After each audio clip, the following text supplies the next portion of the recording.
우리에게 주시는 하나님의 말씀은 빌립보서 1장 1절로 11절 말씀입니다. 그리스도 예수의 종 바울과 디모데는 그리스도 예수 안에서 빌립보에 사는 모든 성도와 또한 감독들과 집사들에게 편지하노니, 하나님 우리 아버지와 주 예수 그리스도로부터 은혜와 평강이 너희에게 있을지어다. 내가 너희를 생각할 때마다 너희 하나님께 감사하며 간구할 때마다 너희 무리를 위하여 기쁨으로 항상 간구함은 너희가 첫날부터 이제까지 복음을 위한 일에 참여하고 있기 때문이라. 너희 안에서 착한 일을 시작하신 이가 그리스도 예수의 날까지 이루실 줄을 우리는 확신하노라. 내가 너희 무리를 위하여 이와 같이 생각하는 것이 마땅하나니, 이는 너희가 내 마음에 있음이며 나의 매임과 복음을 변명함과 확정함에 너희가 다 나와 함께 은혜에 참여한 자가 됨이라. 내가 예수 그리스도의 심장으로 너희를 무리를 얼마나 사모하는지 하나님이 내 증인이시니라. 내가 기도하노라. 너희 사랑을 지식과 모든 총명으로 점점 더 풍성하게 하사 너희로 지극히 선한 것을 분별하며 또 진실하여 허물 없이 그리스도의 날까지 이루고 예수 그리스도로 말미암아 의의 열매가 가득하여 하나님의 영광과 찬송이 되기를 원하노라. 아멘. 갓난아기부터 어른까지 사랑에 대한 표현은 정말 이렇게 진실하게, 강하게, 또 그 표현이 아주 세련되면 더 좋죠. 저는 옛날에 교회 그 청년 형들이 나만 보면 이쁘다고 와서 군밤을 주는 거예요. 근데 그 국민학생 그 머리 그 아직 아물지도 않은 머리에 거의 엄청 큰 주먹을 와서 하는데 머리를 탁 째면 어쩌시 이뻐 그냥 귀여워. 그게 무슨 사랑 표현이 그래. 그래서 그 형들만 오면은 도망가는 거예요. 그런데요, 이제 그 세련되게 하면서도 좀 강하게 하고 이렇게 하면 얼마나 즐거워합니까? 이렇게 아기들도요, 여러분 다 해보셨죠? 그냥 안고 아이고 이뻐라 하는 것보다 꼭 안아주면요 어떻습니까? 막 숨 막히잖아요. 그런데도 다 좋아가지고 즐거워가지고 기뻐하잖아요. 오늘 바울 사도는 빌립보 교회 성도들에게 그러한 그 사랑의 표현을 하고 있습니다. 내가 너희를 생각할 때마다 감사하고 내가 너희를 생각할 때마다 기쁘고, 그 다음에 아주 이 바울 사도가 그런 분이 아니었어요. 예수 믿기 전에. 그런데 엄청나게 뜨거운 가슴이 되어 있어요. 그리스도의 심장으로 너희를 사모한다, 사랑한다 그러죠. 사랑한다는 말보다 더 진한 게 뭐예요? 사모한다는 거예요. 그러니까 막 그리스도의 심장으로 사모한다. 한번 써먹을 때 있으면 써먹어 보세요. 남편이나 아내에게.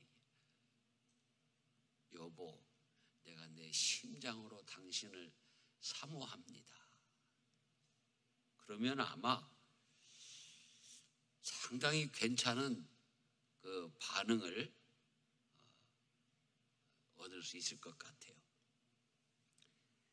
그러면서 바울 사도가 이제 교회와 성도들을 위하여 기도하는 제목이 세 가지가 있습니다. 첫째는 너희 사랑을 지식과 모든 총명으로 점점 더 풍성하게 하라 그랬습니다. 너희의 사랑을 지식과 총명으로 풍성하게 하라. 여러분, 사랑이라고 하는 것은요, 순진한 마음만 가지고는 완숙한 사랑을 할 수가 없어요. 우리가 사랑을 완성도를 높여가려면 지식과 총명이 있어야 돼요. 아이를 키우려고 해도 육아하는 그런 지식이 있어야 되고요. 총명한 지혜가 있어야 돼요. 그 아기들을 보는데 엄청나게 힘든 분들이 계세요. 뭐가 부족해서 그럴까요? 사랑, 그리고 그 사랑에 필요한 지식과 총명이 부족해서 그래요. 그 아기들을 봐주면서 아기들을 이렇게 자꾸 제한하려고 그래요. 어디 가면 못 가게 잡아다 놓고, 일어나면 앉게 하고, 격하려면 갖다가 뉘어놓고. 여러분, 아기들, 우리 어린이 아이들을 뭐라고 그래요? 아동이라고 하잖아요. 동자가 뭐예요? 움직일 동이잖아요. 그 애들은요, 끊임없이 움직여야 되는 그런 세대예요. 청소년들에게 동자 씁니까? 장년에게 동자 씁니까? 장동입니까? 장년이에요. 노년, 노동이 아니야. 노년이에요. 근데 어린애들은 아동이에요. 그래서 저는 나에게 육아를 맡기든지 남의 집 아이들을 맡겨도 그렇습니다. 제가 그 성도들 아기들도 내가 잘 봐줬는데요. 나한테 데리고 오면 사실은 내가 봐주는 게 별로 없어요. 놔둬. 격하고 싶으면 격하게 놔두고, 뒹굴 가서 뒹굴면 뒹굴게 놔두고, 두 놈이 싸우면 싸우게 내비둬. 그냥 얼마치 싸우나 지켜보는 거예요. 그러면 싸우다가 또 지들끼리 또 놀아요. 99% 그럽니다.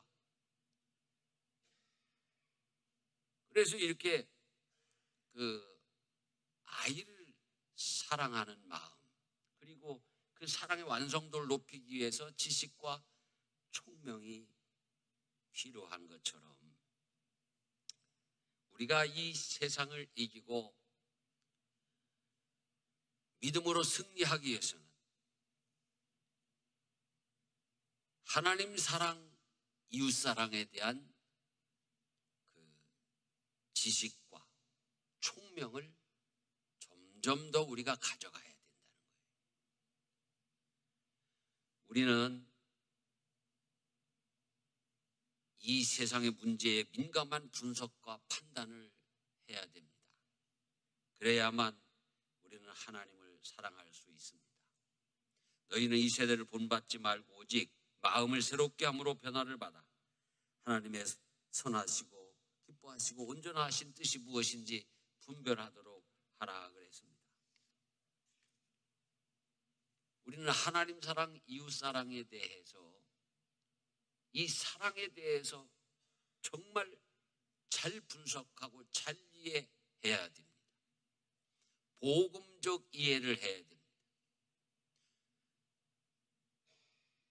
하나님 사랑과 이웃 사랑, 그것은 인간이 인위적으로 순서를 바꿀 수 있는 게 아닙니다.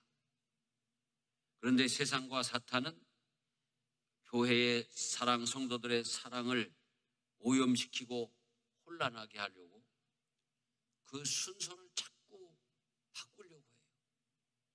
이웃 사랑이 먼저고 하나님 사랑이다. 여러분, 여기에는 얼마나 큰 함정이 있는지 몰라요. 이웃 사랑해가지고 하나님을 사랑한다고요? 결코 달성할 수 없는, 이룰 수 없는 그런 문제지요. 여러분, 우리가 인간의 마음을 가지고, 내 마음을 가지고 이웃을 사랑하게 되면은 사랑이 정말 잘 이루어질까요? 안 됩니다. 인간의 마음에는 뭐가 있습니까? 욕심이 있습니다. 죄가 있습니다. 그래서 예레미야 17장 9절로 11절에 보면요, 하나님께서 예레미야 선지자를 통해서 그렇게 말씀하셨어요. 만물보다 거짓되고 심히 부패한 것이 마음이라. 누가 능히 이를 알리오마는 나 여호와는 심장을 살피며 폐부를 시험하고 각각 그의 행위와 그의 행실대로 보응한다 그랬어요. 우리 인간의 마음이 참 엄청난 마음입니다. 이 세상에 하나님의 마음 다음으로 인간의 마음이에요. 짐승은요, 그게 마음이 없어요. 거기는 오직 본능만 있는 거예요. 먹고 살기 위한 본능만 있지 거기에는 정신, 마음이 있는 게 아니에요. 하나님의 마음, 인간의 마음이 있는 거예요. 그런데요, 우리 이 인간의 마음 속에는 하나님의 형상을 따라 지어진 인간이기 때문에 하나님을 닮은 선이 있습니다. 그럼에도 불구하고 죄로 말미암아 죄가 들어와서 우리 안에 있습니다. 이 죄는 사단이 거하는 것이에요. 그래서 내 마음에 선악이 공존합니다. 내 마음에 성령이 계시기도 하고 사단이 주장하기도 합니다. 오죽하면 바울 사도 같은 분도 오호라 나는 곤고한 사람이로다. 이 사망의 몸에서 누가 나를 건져내랴. 내 안에 하나님의 법을 따르고자 하는 마음도 간절한데 또 내 안에 사단이 내 마음을 끌고 나가는 게 있다. 내가 죄인 중에 괴수다 그랬어요. 그렇기 때문에 여러분, 우리가 인간끼리 먼저 사랑하고 하나님을 사랑하겠다고 하는 것이 무엇이냐? 요즘 더 극성을 피우고 있는 인본주의, 상황신학, 자유주의 신학, 이런 것들이에요. 여러분, 인본주의가 무엇입니까? 인간이 먼저인 것이 인본주의예요. 신본주의는 뭐냐? 하나님이 먼저인 것이 신본주의입니다. 그런데 한번 논리적으로 생각해 보자고요. 인본주의가 정말 인류를 구원했나?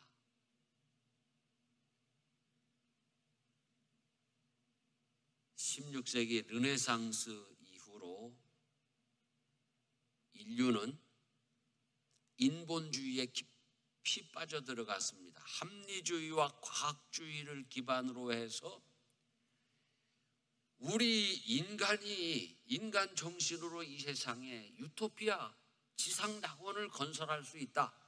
그래서 그 끝에 발전한 것이 사회주의, 공산주의입니다. 하나님 필요 없다. 그랬는데 어떻게 됐습니까? 그 잘못된 인본주의 사상을 가지고 수천만 명을 살육했습니다. 그 다음에 종교 개혁되기 전에 이 교회가 구교 시절에 하나님을 앞세우고 신본주의로 간다고 해놓고 사실상은 인본주의였어요. 얼마나 사람이 먼저였는지, 종교 재판을 해서 사람을 불태워 죽이기도 하고, 교수대에서 죽이기도 하고, 단두대에서 죽이기도 하고, 또 얼마나 많이 사람을 죽였는지 몰라요. 그러기에 종교개혁을 왜 한 것이냐? 하나님 사랑이 먼저다. 이 신본주의를 앞세우고자 종교를 개혁하는 것입니다. 여러분, 사람 정신으로 사람을 사랑하고 낙원을 세운다. 사람 정신이 뭔데요? 만물보다 심히 부패된 것이 사람의 마음인데, 그 마음 가지고 서로 뺏고 서로 죽이고, 이것이 인류의 역사예요. 정말 치열하고 지독한 역사죠.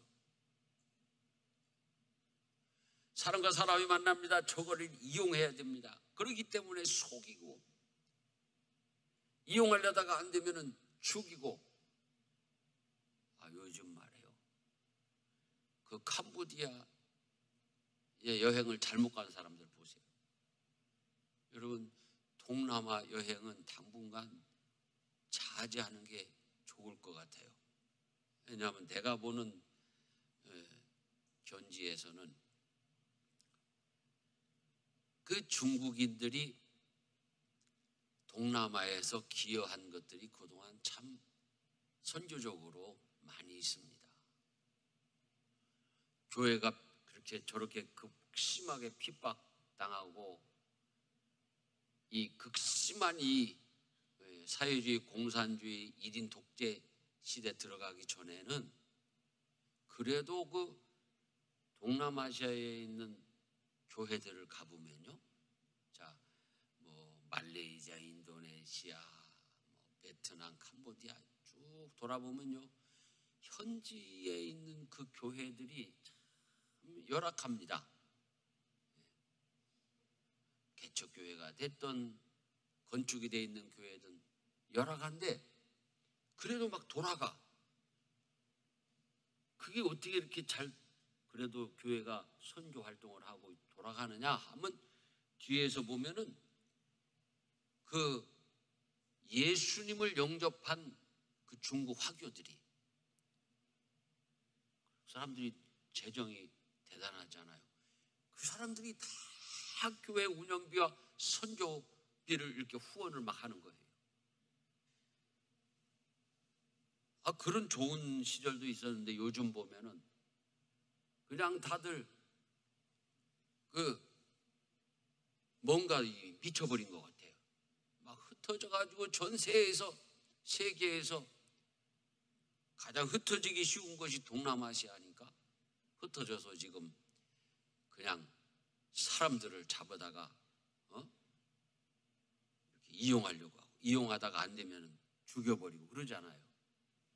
그 중에 제일 탐나는 민족이 우리 대한민국 사람이라는 거예요. 왜?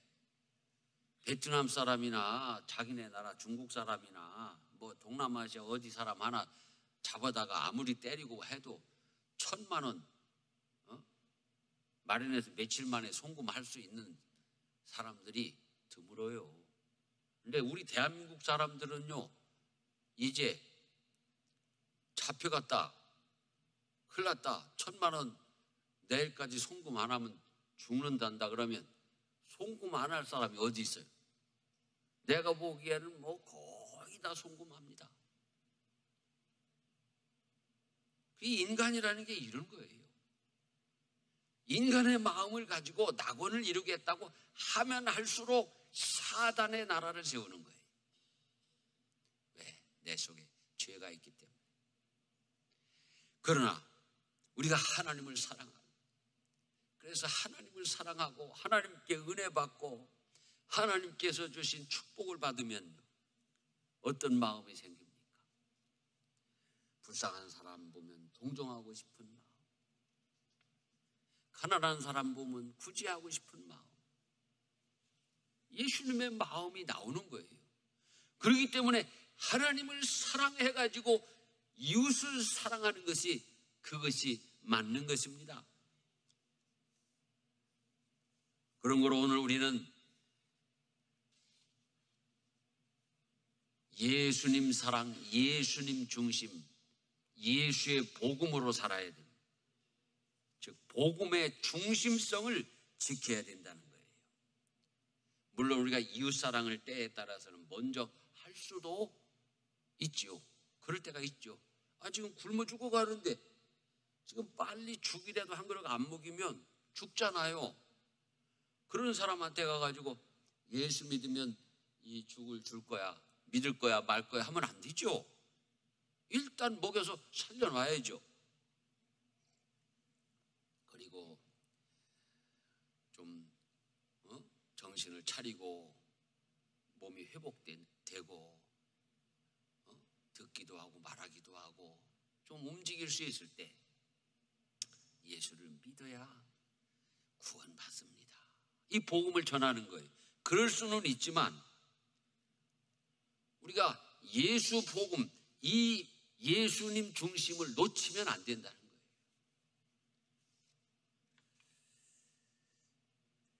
그런데 사단은 이 순서를 자꾸 바꾸려고 해요. 거기에 놀아나는 사람들이 상황신학자들, 자유주의 신학자들, 이단, 거짓 선지자들입니다. 여러분, 인간을 신뢰하십니까? 우리는 서로 믿고 살아야 합니다. 믿지 않고는 살아갈 수가 없는 것이 세상이지요. 그리고 여기에 함정이 있다고요. 믿고 살아야 되니까 믿는데 그 인간을 믿는 신뢰 속에 함정이 있어요. 자, 버스 탈 때 운전기사 믿어야지 버스 타고 가죠. 비행기 탈 때 뭘 믿고 비행기 탑니까? 비행기 조종사를 믿어야 타죠. 아무래도 이 비행기는 저놈의 조종사가 날아가다가 어디서 갔다가 처박을 것 같다 그러면 탈 수가 없죠. 믿어야 돼요. 식당 가도 믿어야 먹죠. 그렇죠? 그래서 그 재미있는 얘기가 나왔잖아요. 중국집 가면 짬뽕 시키지 말고 우동 시켜라. 왜? 짬뽕에 이거저거 넣을 때 파리가 들어가도 그냥 뭐 갖다 준다. 조금숙 집사님 미안합니다. 짬뽕에 명가인데 저 집은 그러는 집이 아닙니다. 그게 웃기는 얘기잖아요. 믿을 수 없으니까 그런 얘기를 하는 거예요. 믿을 수 있으면 짬뽕보다 맛있는 음식이 어디 있어요. 그래서 식당을 어디를 가도 믿어야 먹을 수 있는 거예요. 그런데요, 이 믿음 속에 함정이 있기 때문에 무한하게 믿을 수 없다는 거예요. 여러분 사극 보시면 임금님은 그래서 반드시 뭘 한 다음에 먹어요? 기미라는 걸 한 다음에 먹어요. 그래서 독이 들어갔으면 기미를 한 상궁이나 내시가 먼저 죽는 거예요. 자, 그래서 우리는 인간을 신뢰하는데 무한 신뢰해서는 안 된다. 우리는 하나님을 신뢰함으로, 하나님을 사랑함으로 그 하나님의 사랑을 본받아 나가는 하나님의 형상을 가진 인간으로 예수님 마음 가지고 우리 가족을 사랑하고 이웃을 사랑할 수 있게 되는 것입니다. 이 예수 사랑으로 여러분의 가정에서도 사랑이 완성되어져 가는 여러분들 되시기 바랍니다. 저도 가정생활을 하지만 자녀가 어느 정도 장성하게 되면 아무리 어머니의 사랑, 아버지의 사랑하지만 인간의 그 사랑, 그것으로는 자식을 다 사랑할 수가 없어요.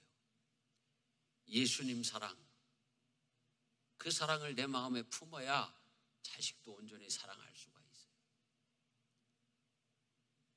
그래서 우리가 오늘도 이 세상에서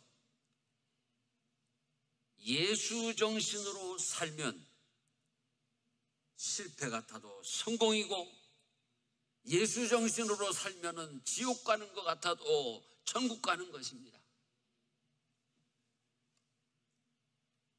사랑하는 성도 여러분, 예수님의 복음만이 인류를 다스리고 치유하시고 구원하시는 것입니다. 복음은 예수 복음밖에 없어요. 많은 사람들이 자꾸 이것이 복음이라고 합니다. 자유주의가 복음이라고 합니다. 인본주의가 복음이라고 합니다. 아니잖아요. 복음은 예수의 복음밖에 없어요. 날 위해 이 세상에 오신 주님이 십자가에 달려 나를 대속하시고 내 죄를 다 용서하시고 사흘 만에 부활하셔서 다시 오실 그 예수님, 그 복음이 오직 복음인 것입니다. 갈라디아서 1장에 보면 다른 복음은 없나니 다만 어떤 사람들이 너희를 교란하여 그리스도의 복음을 변하게 하려 함이라 그랬어요. 사람들은, 세상은 자꾸 지금도 복음을 변질시키고 있습니다. 사도 바울도 사도행전 4장에서 다른 이로서는 구원을 받을 수 없나니 천하 사람 중에 구원을 받을 만한 다른 이름을 우리에게 주신 일이 없음이라 그랬어요. 그런 거로 우리는 반드시 이 예수의 복음을 가지고 늘 우선성을 부여해야 되고 중심성을 지켜야 되고 궁극성을 가져야 돼요. 이런 궁극성이 뭐예요? 종말론적인 가치 전도가 일어난 결론입니다. 쉽게 얘기하면 마지막 판에 생각해 보니까 이거야. 그게 궁극성입니다. 내가 돈 벌고 부자로 살다가 떵떵거리고 살다가 죽으면 그만이지 뭐. 거기가 이제 종말, 궁극성, 최종적인 게 있는 곳이잖아요. 여러분, 돈 많이 벌어서 떵떵거리다가 죽으면 만족합니까? 그 다음에 지옥이 기다리고 있는데요. 돈을 많이 벌고 떵떵거리고 살아도 결국은 예수가 최종 결론이 돼야 되는 것입니다. 그것이 이 궁극성이에요. 야, 내가 한 자리 하고 이렇게 사는 것이 최고다. 난 여기에 목숨 걸었다. 아니에요. 목숨 걸 곳은 예수 믿고 천국 가는 곳에다 걸어놓고 얼마나 든든합니까? 예수 믿고 천국 가는 데다 목숨 걸어놓고 돈 보세요. 예수 믿고 천국 가는 데다 목숨 걸어놓고 출세도 하시고 일도 하시고 성공하시기를 주의 이름으로 축원합니다. 사람들은 이 인간 정신으로 살면 강력해질 것 같지만 아니에요. 예수 복음으로 살아야 강력해지는 것입니다. 바울 사도를 보세요. 빌립보 감옥에 들어가서도 예수 복음으로 강력해져 있습니다. 매 맞고 고문당하고 와서도 수갑 차고 차고 있으면서도 기도하고 찬송 부르고 그러니까 빌립보 감옥이 옥터가 흔들리고 창고가 막 터져나가고 옥문이 열리고, 그래서 그 옥문을 지키던 간수가 와서 자결을 하려고 합니다. 왜? 죄수를 놓치면 자기도 끌려가서 죽고 가족들도 다 끌려가서 노예가 되거든요. 그런데 얼마나 담대해져 있으면 죽지 마, 난 도망가서. 여러분, 감옥이 파괴되면요, 죄수들이요 순식간에 도망갑니다. 이 세상에 감옥이 파괴됐는데 도망 안 가고 가만히 앉아 있어가지고 죽지 마, 안 죽어서 주 예수를 믿으라, 그리하면 너와 네 가족이 구원을 받으리라 한 사람이 바울 사도뿐이에요. 예수님 때문에 그렇게 강력해져 있던 거예요. 그런 거로 이 예수 복음을 놓치면은 우리는 성공 같지만 실패할 수밖에 없는 것입니다. 셋째로, 여러분, 첫째는 우리가 사랑을 지식과 모든 총명으로 점점 더 풍성하게 해야 되고, 둘째는 지극히 선한 것을 분별하여서, 이 시대를 분별하여서 예수 중심으로 살아야 된다. 셋째가 무엇입니까? 오직 하나님께 영광을 돌리면서 살아라. 여러분, 우리가 종교를 개혁한 것은 하나님께 영광을 돌리며 살기 위해서 종교를 개혁한 것입니다. 로마 교황청을 가보고 유럽의 몇백 년 된 그 성당들을 가보면요, 인간이 얼마나 하나님 팔아서 영광을 누리고 살았는지를 가히 짐작할 수가 있어요. 아니, 몸서리 쳐질 정도에 이렇게 화려하게 살았는가. 우리 예수님이 이 세상에 오셔서 금관을 쓰신 적이 있습니까? 우리 예수님이 이 세상에 오셔서 그런 영광 누렸습니까? 그렇다고 예수님 생각하면서 지질이 궁상 떨면서 살라는 얘기 아니에요. 그렇지만 너무 인간이 이 하나님을 팔아서, 예수님 팔아서 그 부귀영화를 누리면 안 돼요. 어느 선에서 절제하고 이웃을 위해서 선교하고 구제를 해야 되는 것입니다. 이러한 그 하나님의 영광을 찬탈한 사람들을 대항해서 종교개혁이 일어나기 100년 전에 체코의 얀 후스라는 사람은 성경 중심으로 신앙생활을 해야 됩니다. 교회가 이렇게 이 성직을 매매하고 부정부패하면 안 된다. 우리 평신도들도 다 성찬을 받아야 된다. 이걸 주장했어요. 종교개혁 전에는 여러분, 마음 놓고 성도들이 성경 말씀을 볼 수가 없었어요. 마음 놓고 찬송할 수가 없었어요. 자기 마음대로 찬송했다가 잡혀가서 죽어요. 따라하는 거예요. 따라. 갈 길을 밝히. 그러면 여러분은 내가 찬송한 대로 갈 길을 밝히 해야지, 잘못 따라하거나 마음대로 부르면 끌려가는 거예요. 기도도 마찬가지예요. 직접 기도 못했어요. 하나님 아버지, 내가 오늘 주님 앞에 나왔습니다. 우리 기도할 수 있잖아요. 못해요. 대신 해주는 거예요. 대신. 하나님 아버지, 그러면 따라해야 돼요. 여러분도 하나님 아버지 이렇게. 그런데 여기다 대고 얀 후스는 성경 중심으로 신앙생활을 해야 된다. 교회가 성직을 매매하면 안 된다. 평신도도 성찬을 다 받아야 된다. 성찬이 뭐예요? 예수님이 제정하신 떡과 포도주예요. 성도들이 그걸 먹을 수가 없었어요. 누가 먹어요? 대신 먹어주는 거예요. 신부가.